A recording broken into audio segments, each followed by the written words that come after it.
Hello friends, मैं प्रवीण कुमार आपके साथ आज फिर से ज्वाइन हो चुका हूँ मैथमेटिक्स के लिए। ठीक है, अब नेक्स्ट सेट हम लोग पढ़ने जा रहे हैं। हम लोग लास्ट टॉपिक में पढ़ा था हम लोगों ने टाइप्स ऑफ सेट। ठीक है, अब नेक्स्ट टॉपिक है हमारे लिए सबसेट। ये टाइप्स ऑफ सेट का एक और पार्ट है सबसेट। तो सबसेट इतना टिपिकल नहीं है, इसको पहले समझने के लिए हम ना एक एग्जांपल ले लेते हैं। ठीक है, जैसे मान लीजिए 3 तरह के केक हैं, एक चॉकलेट केक, एक वनीला केक और एक स्ट्रॉबेरी केक। ठीक है, अब आप इनमें से कोई एक केक खाना चाहते हैं, ठीक है, एनीवन, तो आप कौन कौन सा केक खा सकते हैं? चॉकलेट केक, वनीला केक और स्ट्रॉबेरी केक। ठीक है, एनीवन। अगर आपका मन कोई भी 2 केक खाने का है तो फिर आप क्या कौन कौन से केक खा सकते हैं? चॉकलेट, वनीला, वनीला और स्ट्रॉबेरी, या फिर चॉकलेट और स्ट्रॉबेरी, ये हो सकता है। ठीक है, एक कंडीशन और हो सकती है इसमें एक कंडीशन और क्या हो सकती है कि अगर आपका मन है तीनों केक खाने का, ठीक है, ऑल केक्स, तो उसमें क्या कर सकते हैं आप लोग? कौन कौन से केक खा सकते हैं? Chocolate, vanilla and strawberry. ठीक है, अच्छा, एक कंडीशन इसमें और हो सकती है। अगर डॉक्टर ने आपको बोला है कि आप अनवेल हो, आपको कोई भी चॉकलेट या कोई भी केक नहीं खाना है, फिर आप उस कंडीशन में क्या करेंगे? उस कंडीशन में आएगा आपके पास नल सेट 5। ठीक है, एकदम एम्प्टी सेट। ठीक है, नो केक। तो ये जो पार्ट्स होते हैं, ये देखिए, ये जो इसके जो सेट हम लोग बनाए हैं, अगर इन तीनों इस कंडीशन का जो गिवन है हमारे पास, जो condition chocolate cake, vanilla cake, strawberry cake, chocolate cake, vanilla cake, strawberry cake. अब देखिए, इसी का एक पार्ट ये है चॉकलेट केक, इसी का एक पार्ट ये है वनीला केक, इसी का एक पार्ट ये है स्ट्रॉबेरी केक। ठीक है, ऐसे करके ये भी इसी सेट के पार्ट ही हैं। ठीक है, और ये भी एक पार्ट है। तो हमको सबसेट की इसकी डेफिनेशन ये पता चलती है, subset is the part set of another set। ठीक है, जैसे कि इसमें हमारे पास मेन सेट क्या है? Sorry, C, V and S. अब इसके क्या क्या सबसेट हो जाएंगे, इसके क्या क्या पार्ट आए हमारे पास? एक तो नल सेट आया।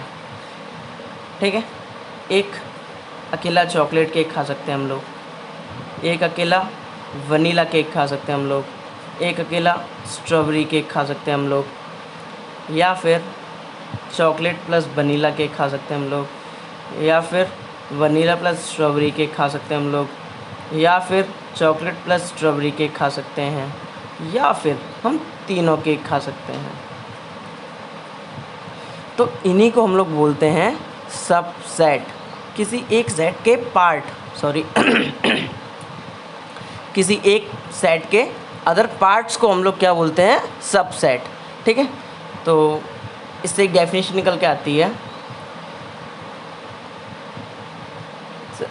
इसका एक एग्जांपल और लेते हैं, उसके बाद डेफिनेशन सिंपल हो जाएगी। जैसे एक सेट है ए बी सी, एक बी सेट है, उसके भी एलिमेंट्स हैं ए बी एंड सी। तो हम लोग ये बोल सकते हैं इसमें all elements of A should be in set B, then A is said to be the subset of set B. अगर ए के सारे एलिमेंट्स सेट बी में हैं तो ए इसका पार्ट हो जाएगा, इसी को बोलते हैं सबसेट। इसको डिनोट कैसे करते हैं? A is the subset of B. समझ में? और इससे हमारे पास एक डेफिनेशन, कुछ थोड़ा कंडीशंस निकलते हैं। कंडीशन 1,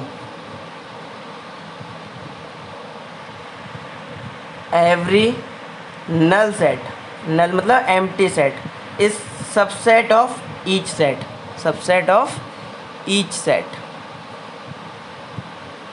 एक और condition, every set itself is subset of own set. So subset के लिए हम लोग बोल सकते हैं if each element of set A in set B, then A is said to be the subset of B। अगर A के सारे एलिमेंट्स सेट B में हैं तो A B का सबसेट हो जाएगा। A में हम लोग एग्जांपल लेते हैं, A B C हैं एलिमेंट्स। एक और है कोई सेट B, इसमें है A B C D E F। अब देखिए A के सारे एलिमेंट्स क्या B में हैं? A है, B है, B भी है, C है, C भी है। तो A के सारे एलिमेंट्स B में हैं, then A is the part of B। इस पार्ट ऑफ को ही ना, ये जो पार्ट ऑफ है इसको ही हम लोग बोलते हैं सबसेट। इसको डिनोट करते हैं हम लोग A is the subset of B। और क्या हम लोग बोल सकते हैं B A का सबसेट है? क्या B के सारे एलिमेंट्स A में हैं? A में देखो, B में A है तो A में भी है, B में B है तो A में भी B है, C में B में C है तो A में भी C है, B में D है लेकिन A में D नहीं है, ना E है ना ही F है। तो B is not the subset of A। Subset होने के लिए उसके सारे एलिमेंट्स अनदर सेट में होने चाहिए। मीन्स है मतलब कि कोई भी एक सेट दूसरे सेट का पार्ट है तो वो उसका सबसेट कहलाएगा। So guys, thank you, stay safe, stay blessed.